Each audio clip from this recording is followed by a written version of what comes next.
Pasyal tayo dito sa kanilang plaza. Last day na natin. May bayad? Bayad 20 kahit wala, hindi umabot ng 5 pounds, 5 kilos. So ang ganda naman yung mga roses nila dito. Yan.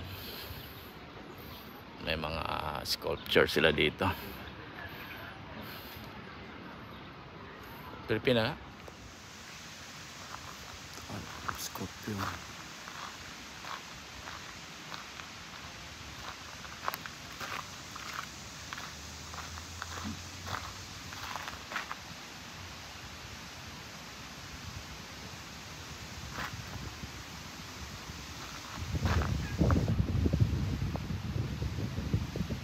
So dito tayo sa kanilang plaza. So makikita natin na napakagandang mga trees saka grass. At dito naman yung different sculpture. So tingnan natin kung anong mga sculpture makikita natin dito. Ayan. Diyan. Ayan. Hindi ko lang alam kung anong mga story dito. Pero ito yung mga kuha nila, sculpture nila dito. Yan.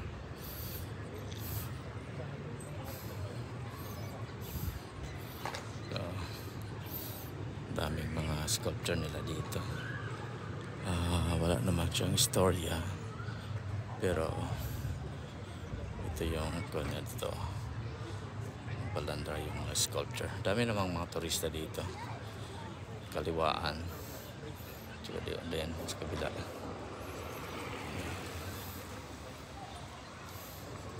Saka dito yung pinakasentro.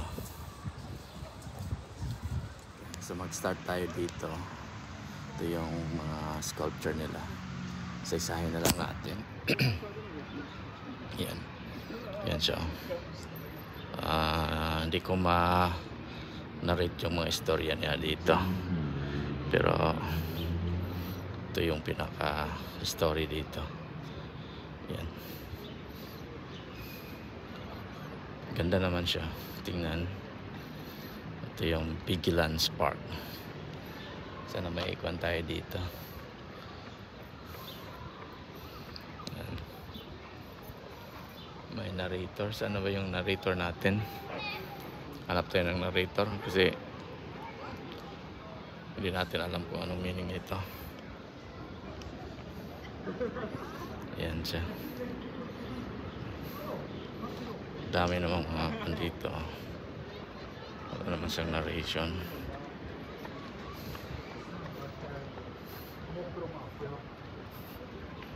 Kasi may mga bata. Pero mga daming mga kuwan dito. Sculpture dito. Kaso na yung mga bata. Diyan natin makunan ng. Ayan. Dito tayo. Ayan. Daming mga sculpture dito.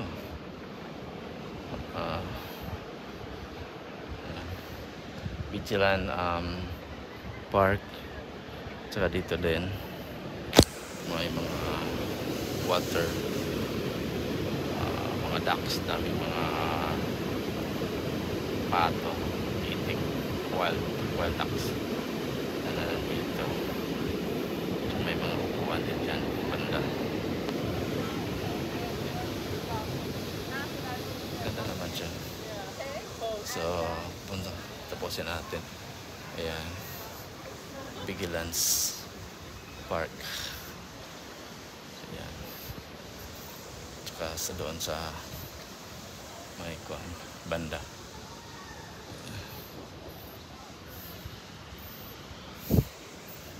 So ito ay open sa public. Wala namang bayad. May mag-painting dito. Diyan. Ayan. So this area here in Dabra. Let's go.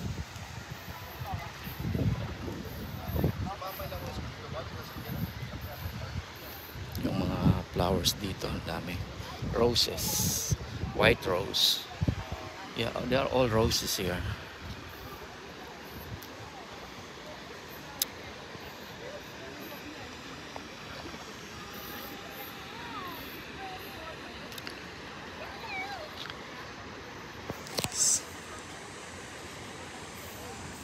Tsaka doon pa rin, ang dami pang mga painting doon. So dito tayo sa gitna dadaan. It's against the light, but anyway, pwede na. Malaking dog, doggy. Tsaka doon.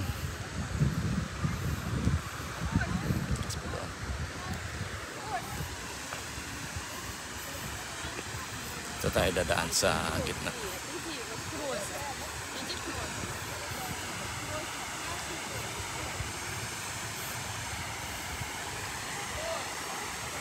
Malaking dog. Yeah, dog. Good.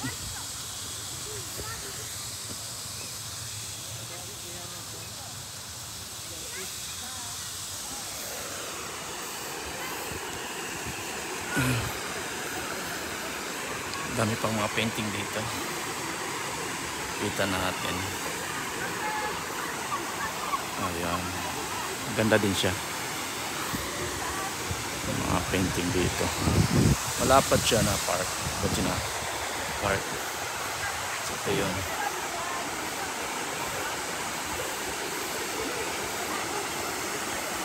Ayan.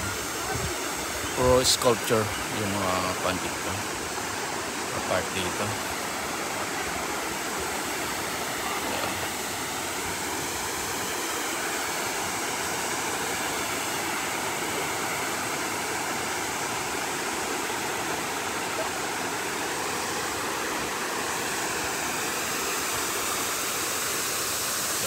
Yan yung makita natin dito.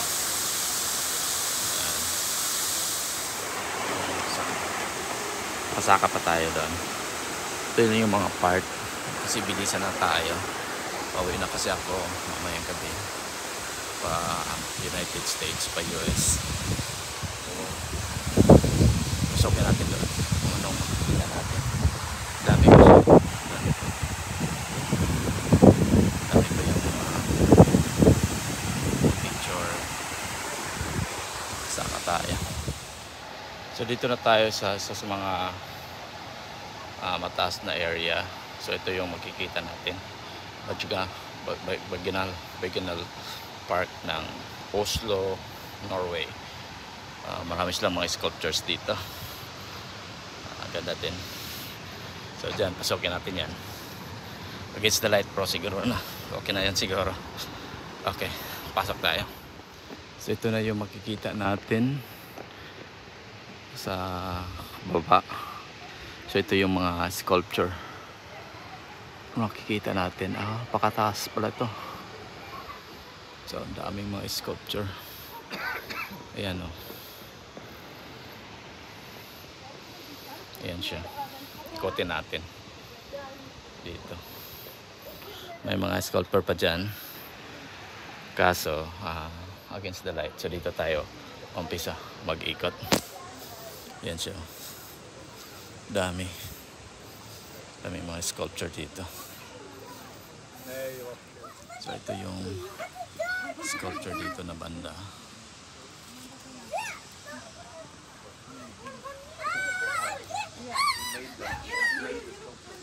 Ayan. So ito yung band dito.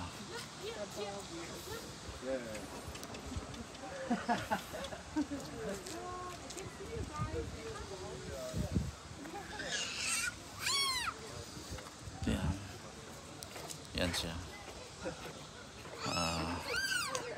Ikutin na lang natin. Marami pa doon pala.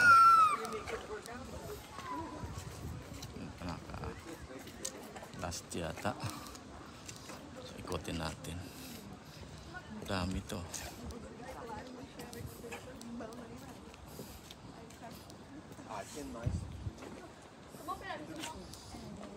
Taas.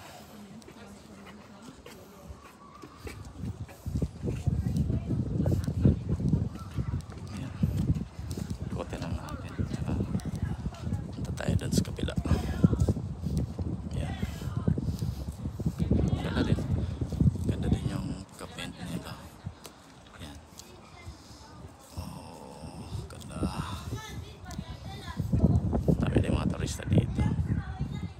may sculpture pa doon. Pero malayo na, hindi natin nababot doon. Pero pare-pareho rin yung sculptures mga kami dito. Ganda.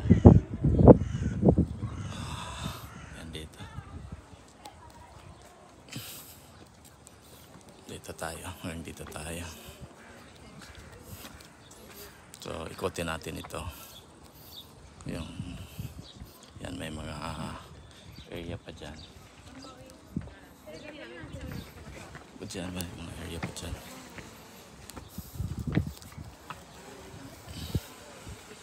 Yan. Area pa dyan. So ito yung makikita natin dito sa loob. Mga different sculpture. It's like a family history. Yan. Ito yung mga sculpture dito. Ang dami. Dito pa rin ito sa Baginal Park. Dito sa Oslo, Norway. Ito yung mga dinarayo ng mga turista dito. Different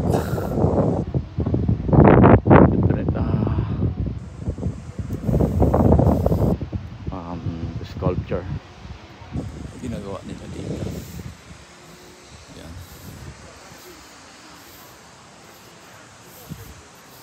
Yan siya. Saka doon naman yung sa baba. So balik na ako doon sa baba. Naghihintay na doon. Yan siya. Napakaganda. So uwi na tayo. Tayo itong video dito. Dito tayo daan sa kabila. Kasi ganina doon tayo dumaan sa kabila. Para makuha natin yung buong view ng area. So,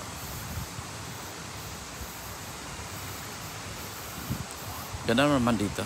Okay din. Worth to have a trip here in Oslo. It's a nice place to visit. One of my bucket lists to visit Oslo. So nakakuha tayo ng chance kasi may kaibigan tayo dito.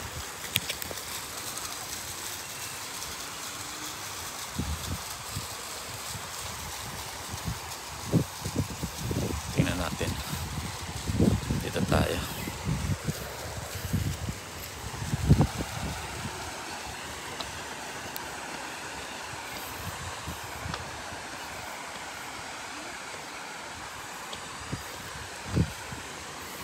Ganda din yung mga flowers nila dito. Tingnan mo. Wow, maganda yung combination. Tsaka family friendly naman. Kahit yung painting nila is little bit controversial. Pero maganda pa rin.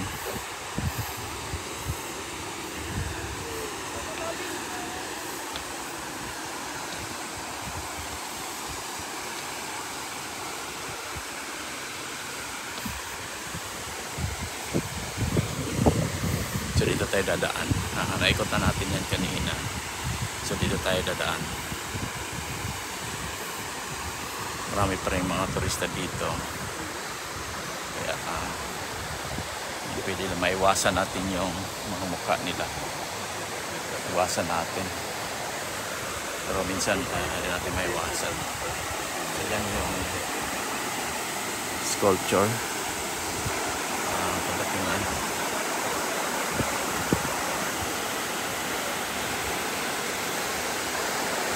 pa rin sa tingnan.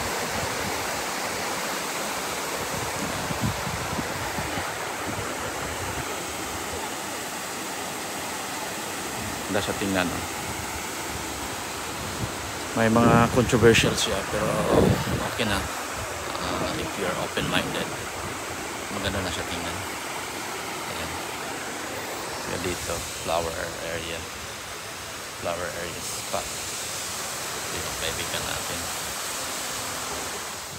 Ito yung Bagelands Park, isa sa mga dinarayo dito sa Oslo, Norway. Kikita mo yung mga daming tao.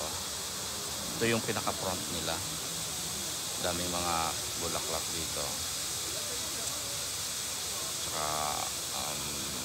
Yes, these are roses, different kind of roses. Tsaka iikot ko dito sa kabila. Ito yung makikita natin. Ayan, ito yung mga sculpture. So, against the light lang siya, pero napakaganda. Meron tayong nakuha na dyan na close up. Doon tayo naka-position. Doon tayo naka-ikot ng konti. Ayan. Dami din yung mga kahoy pa. Ayan. Daming kahoy. Kabilaan, dami pang mga kahoy. Ang laki ng park. Pili ka mag-walking, biking, chilling. Pili ka dito.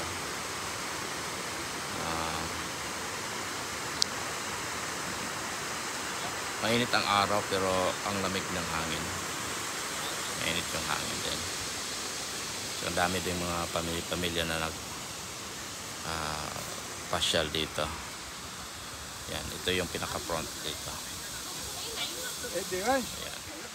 Ito pa rin part din ng Vigilance Park ng Oslo, Norway. Ang ganda nyo tingnan. Ayan.